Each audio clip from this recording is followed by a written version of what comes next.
వ్యోమనౌక మొరాయించటంతో 9 నెలలుగా అంతరిక్షంలోనే ఉండిపోయిన Sunitha Williams, Butch విల్మోర్లు భూమిపై సురక్షితంగా అడుగుపెట్టారు. ఇంటర్నేషనల్ స్పేస్ స్టేషన్ నుంచి మంగళవారం తిరుగు ప్రయాణమైన సునీతా విలియమ్స్, విల్మోర్లు భారత కాలమాన ప్రకారం బుధవారం తెల్లవారుజామున 3:27 ఫ్లోరిడా తీరంలో సేఫ్గా ల్యాండ్ అయ్యారు.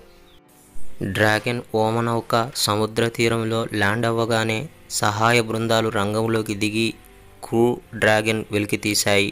ఆ తర్వాత ఆస్ట్రోనాట్లను SpaceX Crew Dragon Freedom capsule నుంచి బయటకు తీసుకొచ్చారు. ఊహించని సవాళ్లు, చారిత్రాత్మక క్షణాలతో నిండిన ఈ మిషన్ సేఫ్గా ముగియడంతో ఆనందం వెల్లివిరిసింది. 286 రోజుల తర్వాత ఆస్ట్రోనాట్లు ఇద్దరు సురక్షితంగా భూమిని చేరుకున్నారని నాసా ప్రకటించింది.